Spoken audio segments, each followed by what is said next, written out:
It happened fast, too fast for anyone to react. The sound of an elbow cutting through air followed by the sharp crack of impact. Lieutenant Commander Sarah Reeves staggered half a step, her jaw snapping sideways, a thin line of blood appearing at the edge of her lip. The gym froze. The smell of rubber mats and sweat hung heavy, the buzz of the overhead lights suddenly too loud. 20 recruits stood still in their training gear, caught between disbelief and fear. Chief Petty Officer Dolan lowered his arm, breathing hard, eyes flashing like he wanted to believe it had been an accident. He muttered something about contact drills, about keeping it real, but no one moved. The room had seen 1,000 takedowns, but this one felt different. It wasn't a demonstration anymore. It was a line crossed. Sarah straightened slowly, her head turned, her gaze locked on him. Calm, steady, unreadable. There was no shout, no curse, no retaliation. She wiped the blood away with the back of her hand, the movement clean and deliberate, as if to remind everyone that control was still hers. Dolan shifted his weight, trying to hide behind a smirk that didn't reach his eyes.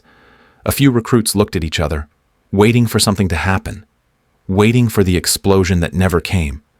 Instead, she gave a small nod, barely noticeable, then stepped off the mat without a word. Her boots echoed softly across the concrete floor, each step heavier than the one before. The silence that followed wasn't relief. It was realization. Every man and woman in that room knew they had just seen something dangerous, but not the way they expected. Some kinds of power don't shout.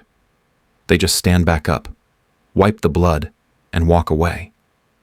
The gym smelled like sweat, rubber, and stale air that had seen too many training cycles. It was late afternoon, around 4:30, when the sunlight pushed through the high windows and cut across the mats in long, golden stripes. Dust hung in the beams like suspended smoke. The sound of bodies hitting the floor came in steady bursts, sharp and rhythmic. A reminder that pain was just another part of learning here. The walls, cinder block and cold, trapped the echoes until they merged into one steady hum of exertion. Lieutenant Commander Sarah Reeves stepped through the doorway without a word. Her hair was tied back tight, her Navy physical training uniform pressed clean, clipboard tucked under one arm. The recruits barely noticed her at first. She moved quietly, scanning the room with a kind of precision that made her presence felt before it was fully seen. Every detail registered. 2 instructors off to the side talking instead of teaching. A pair of recruits going through hand-to-hand drills too sloppily to be effective. And, at the far end, a smaller trainee, Private First Class Emily Chen, locked in a grappling exercise with a man nearly twice her size. Chen struggled to break free, trying to shift her weight, but the larger recruit easily overpowered her and threw her to the mat. Chief Petty Officer Dolan stood nearby, his voice cutting through the air like a drill bit, barking commands that didn't correct anything. His tone was sharp, performative, more about dominance than teaching. He shouted again for them to reset, louder this time, as if volume could substitute for clarity. The recruits responded mechanically, exhausted but obedient. Sarah watched for a moment longer. She'd seen this kind of training environment before, one built on noise instead of precision, where leadership meant intimidation, not instruction. Dolan's laughter echoed as he clapped one recruit on the shoulder, proud of the chaos he mistook for progress. Sarah's face didn't change, but her eyes narrowed slightly. She crossed the mat slowly, her boots silent against the padded surface. The recruits stopped moving without being told to. She knelt beside Chen, her voice low, calm, and steady. Try centering your balance, not forcing it. Shift your hips first, then redirect his momentum. Chen followed the instruction. This time, the larger trainee hit the mat. Sarah stood and gave a small nod. Around her, the noise died. The room didn't need shouting anymore. It already knew who was in control. The air inside the gym felt heavier than usual. Around the mats, 20 recruits formed a loose circle, boots squeaking slightly against the floor as they shifted to get a better view. Chief Petty Officer Dolan stood in the center, tall and solid, the kind of man who had learned early that size and confidence could carry him through most fights. Lieutenant Commander Sarah Reeves stepped onto the mat opposite him, her movements measured and silent. The light from the high windows hit the edge of her face, highlighting the calm lines of someone who had done this 1,000 times before. This was supposed to be a demonstration, a clean, controlled lesson in close-quarters battle technique. Dolan clapped his hands, loud and sharp. He told the recruits they were about to see what real fighting looked like. His grin carried a challenge. Sarah said nothing. She adjusted her stance, balanced her weight evenly, one heel slightly behind the other. The whistle sounded, short and crisp. Dolan lunged first, fast but wide. Sarah redirected his motion, pivoted, and brought him down in one fluid movement. He hit the mat hard but clean. The recruits murmured softly. It was textbook. She stepped back, letting him rise. The look on his face shifted. What had started as a lesson now carried something else. The second round started. Dolan moved faster, sharper. He feinted left, grabbed her arm, and twisted harder than regulation allowed. She broke free, countered with a clean redirection, and dropped him again. His pride flared, breathing heavier now. He came at her a third time without waiting for the signal. His legs swept low, slamming into hers. She hit the mat harder this time, the impact loud against the rubber floor. She rolled to absorb the fall and said quietly to stop. He didn't. He reached down, gripped her shoulder, and as she turned to deflect, his elbow came across with brutal force. The sound cracked through the gym like a gunshot. The room went dead still. Dolan froze. Sarah stayed on one knee for a moment, blood tracing from her lip. Then she stood, straightening her uniform top, eyes locked on him. No anger, no raised voice, just an expression that made the room colder. The demo is over. She stepped off the mat, boots tapping softly, leaving silence behind her. Every recruit in that gym understood they had just seen something more powerful than any strike. Control had just defeated force, and no one dared to breathe until she was gone. The locker room was quiet except for the faint buzz of the fluorescent lights. The air smelled of disinfectant and cold metal. Lieutenant Commander Sarah Reeves stood at the sink, the ache in her jaw pulsing in rhythm with her heartbeat. Her reflection stared back from the mirror, a bruise forming beneath her left eye, a thin line of dried blood at the corner of her lip. She turned on the tap, the sound of running water filling the silence, and leaned forward slightly. The water turned pink as it hit the basin, swirling down the drain before fading to clear again. The mirror caught more than her face. It caught the way she straightened her shoulders, the way her breathing stayed even. There was no anger in her expression, just a quiet assessment, a soldier analyzing damage and recalculating. She touched the bruise lightly, and then reached for a towel, wiping her face clean. For a moment, she saw something else reflected back the freezing surf at Coronado years ago during Bud S, the Pacific at dawn, cold enough to cut through bone. The instructor with the prosthetic leg pacing behind the line of trainees shouting above the waves. Don't fight the noise. Outlast it. His voice still clear even after all these years. Sarah remembered the sting of salt in her mouth, sand in her hair, the weight of exhaustion pressing against her chest. The lesson had stayed with her. You earn respect by never asking for it.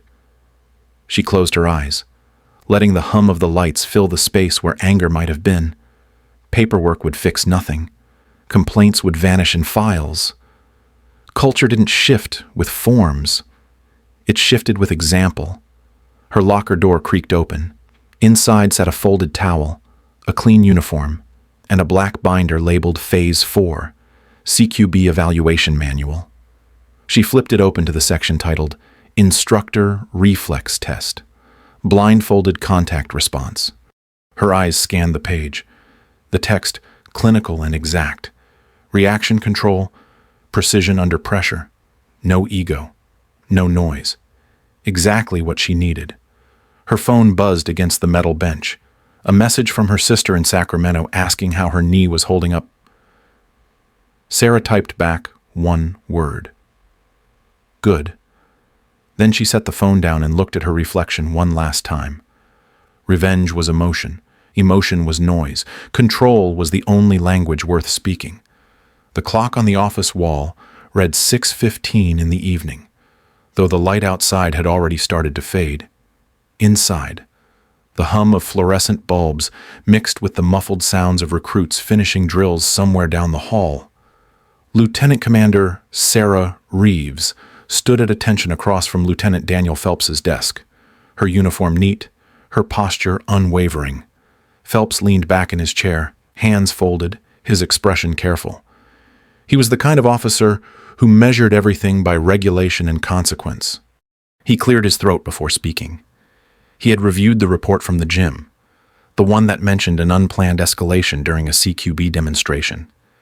He said he could open a formal inquiry into Chief Petty Officer Dolan's conduct if she wanted it pursued. Sarah shook her head once, calm and deliberate. No, sir. She wanted authorization to lead the upcoming Phase 4 close quarters battle drills instead. She added that all instructors, including Dolan, would participate under evaluation. Phelps hesitated, his eyes narrowing slightly. He asked why she wanted to handle this personally. Her answer was steady. Training wasn't just about instruction. It was about accountability. He asked if this was about what happened on the mat. She said it was about ensuring the same thing never happened again. The words were neutral, her tone disciplined, but the weight behind them was unmistakable. Phelps looked down at the folder she'd placed on his desk. The documentation was flawless. Protocols cited, authorizations already pre-cleared. There was no regulation he could invoke to deny it. After a long pause, he reached for a pen and signed. His voice was quiet when he said he hoped she wasn't turning this into a message. She replied evenly, "It's a lesson, sir." Sarah saluted, turned, and left the office. The light flickered once above her as the door closed. Behind her, Phelps exhaled slowly, realizing too late that he'd just given her permission for something he wouldn't be able to control. In the Navy, revenge got you demoted, but a lesson, taught well, could last forever, at exactly 700 hours. The gym at the Naval Special Warfare Training Facility in Coronado was silent. The mats had been cleaned the night before, their blue surface gleaming under the overhead lights. The air smelled faintly of disinfectant and canvas, sharp and sterile, like the calm before a storm. Recruits stood in two lines against the far wall, their posture straight, eyes forward, no one daring to speak. Something about the morning felt different, heavier. They could feel it in the quiet. The double doors opened, and Lieutenant Commander Sarah Reeves stepped in. Her uniform was sharp, her movements deliberate, her expression unreadable. She carried a clipboard tucked under her arm, every step measured against the steady rhythm of her breathing. The sound of her boots against the floor carried through the space like punctuation marks. When she stopped in the center of the mat, the room seemed to reset around her. Phase 4, she said evenly. Reaction control. Evaluation. Her tone wasn't loud, but it carried weight. This exercise measures discipline, reflex, and control under pressure. One-on-one, blindfolded, contact only, no preemptive strikes, no escalation. The recruits exchanged brief, uncertain glances. They knew the drill by reputation, though few had ever seen it executed by instructors. Sarah turned a page on her clipboard. Chief Petty Officer Dolan, Petty Officer Markson, front and center. The two men stepped forward, boots echoing in the stillness. Dolan's jaw was set tight, his pride hidden behind a grin that didn't quite hold. Markson followed, chewing gum as if to disguise his nerves. They removed their boots, stepped onto the mat barefoot, and tied black blindfolds around their eyes. The recruits watched as the room grew impossibly still. Sarah waited until both men stood ready, their arms loose at their sides. She approached Dolan first, slowly, her steps silent. Her hand rested briefly on his shoulder. Instinct took over. He reached to grab her wrist, breaking protocol immediately. She pivoted, redirected the motion, swept his legs with a precise hook, and dropped him flat on his back. The impact echoed. No aggression, no extra force, just efficiency. She stepped back. Reset. Dolan rose, breathing harder than before. Next was Markson. She touched his arm lightly.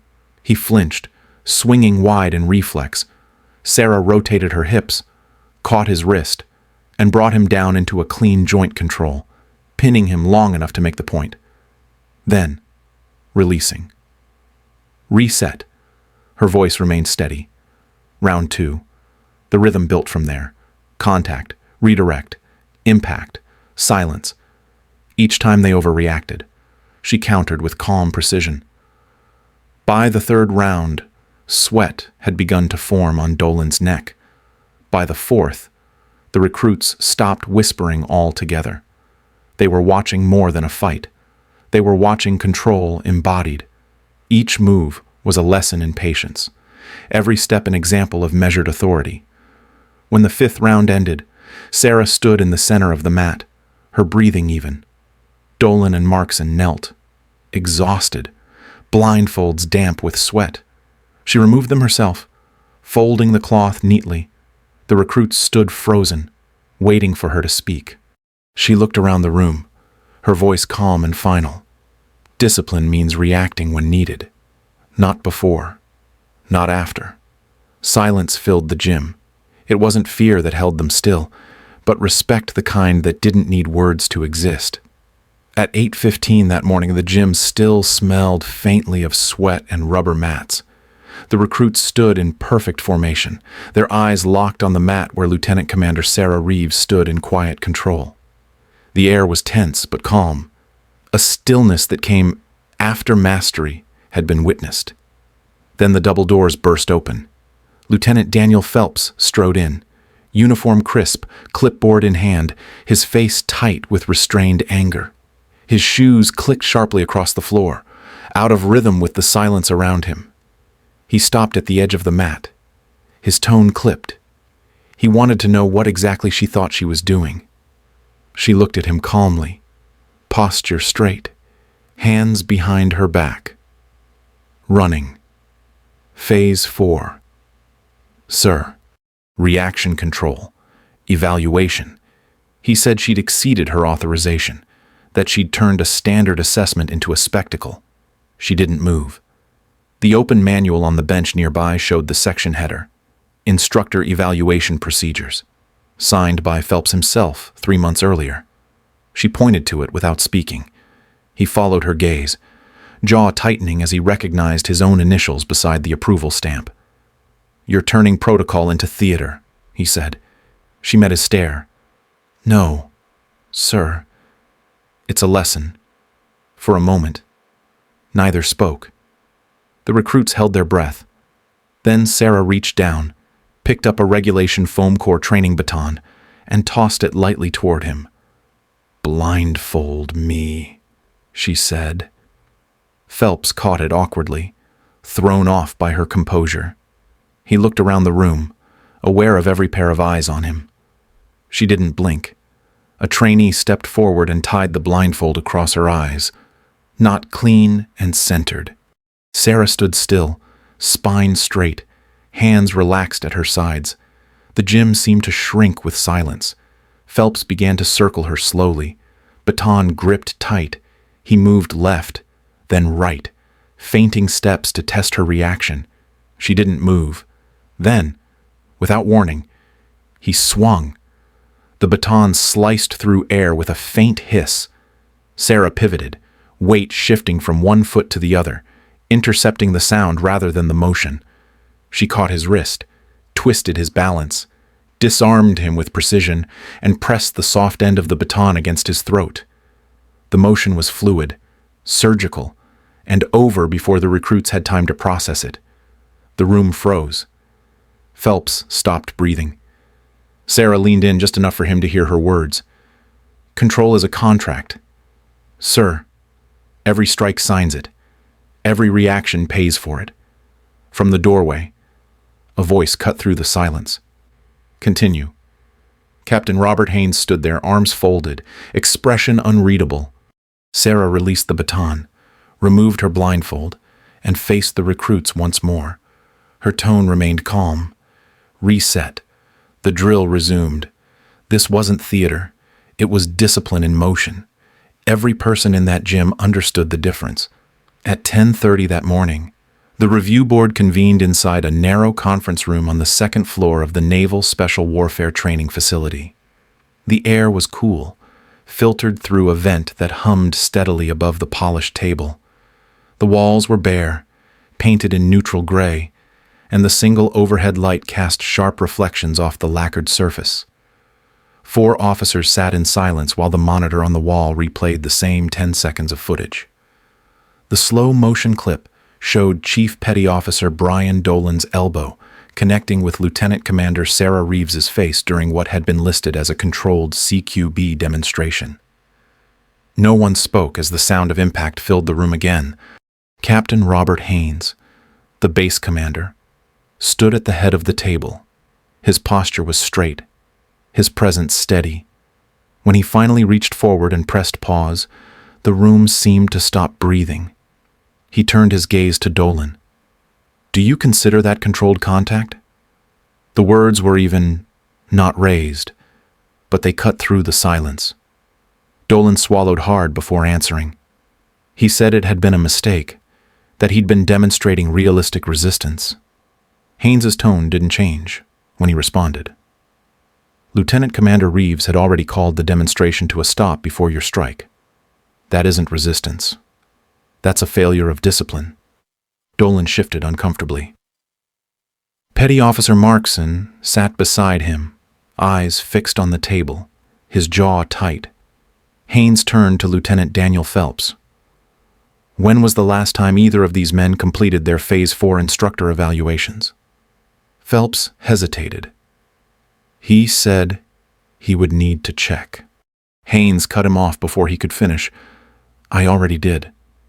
Neither has completed them. His voice stayed calm, almost quiet, but the weight in it made the air heavier. He let the silence sit before continuing. Then he faced Sarah. Lieutenant Commander Reeves. Your actions during and after the incident were consistent with the highest standards of Navy conduct. You demonstrated restraint under provocation, control under pressure, and discipline beyond expectation. She nodded once. Yes, sir. The captain looked at the others. Effective immediately. Chief Petty Officer Dolan and Petty Officer Markson are suspended from instructional duties pending formal review. Lieutenant Phelps, your oversight will be re-evaluated. There was no argument, only the soft scrape of chairs as the men straightened in acknowledgement. Haynes took one last look at the frozen frame on the monitor. Control under pressure. He said, isn't just leadership. It's what separates professionals from liabilities. The hum of the air conditioner filled the silence that followed. No one moved. It wasn't punishment that settled over the room. It was something quieter, steadier, justice, delivered without raising a voice. At 6:30 that evening, the mess hall at the Naval Special Warfare Base hummed with low conversation. The day's tension had faded into something quieter, more reflective. Metal trays clattered softly, chairs scraped the floor, and the smell of reheated rations lingered in the air. Stories moved faster than orders on a radio. Every table carried a version of what had happened that morning. Some said Lieutenant Commander Sarah Reeves ran 5 blindfolded reaction drills and dropped both instructors without breaking a sweat. Others said the base commander himself had watched it all and told her to continue. Someone even whispered that she'd disarmed Lieutenant Phelps in front of the entire gym. The truth barely mattered now. What mattered was the tone. It wasn't gossip anymore. It was respect. At one corner table, Petty Officer Hayes leaned forward, a coffee cup in his hand. He told a few instructors that it hadn't been aggression. It was control, the kind that made every movement count. He said Reeves never raised her voice, never rushed. Just let the others defeat themselves. Across the room, a group of recruits spoke in hushed tones. Private First Class Emily Chen, still with a faint bruise on her shoulder from training, told them Reeves didn't embarrass anyone. She just showed what real instruction looks like. A former Army Ranger at the table nodded slowly and said, "Real operators don't have to prove anything. They just are." The sound in the hall softened when Sarah passed through the entrance. She didn't look around or slow her pace. Her uniform was immaculate, her steps even. Hayes raised his coffee slightly in quiet acknowledgement. She gave a single nod and continued toward the exit. The whispers didn't follow her this time. They turned into silence. Not the kind that feared her, but the kind that honored her. On that base, respect had stopped being something demanded. It had become something earned, one measured breath at a time. At 9:45 that night, the Navy SEAL training gym was silent. The hum of overhead lights filled the empty space, steady and low, like the sound of distant waves. The mats were still damp from the day's drills, the air cool and sharp with the faint scent of rubber and disinfectant. Lieutenant Commander Sarah Reeves stood in front of a heavy bag, her hands wrapped tight. She moved with deliberate rhythm. 1, 2. Pause. Breathe. Each strike landed clean. Not hard. Just exact. Her movements weren't about anger. They were about control. The bruise on her cheek had deepened in color but softened in pain. Each hit seemed to draw something out of her. Not rage, but release. The bag swayed slightly with every strike, the chain creaking softly overhead. Her breathing matched the rhythm.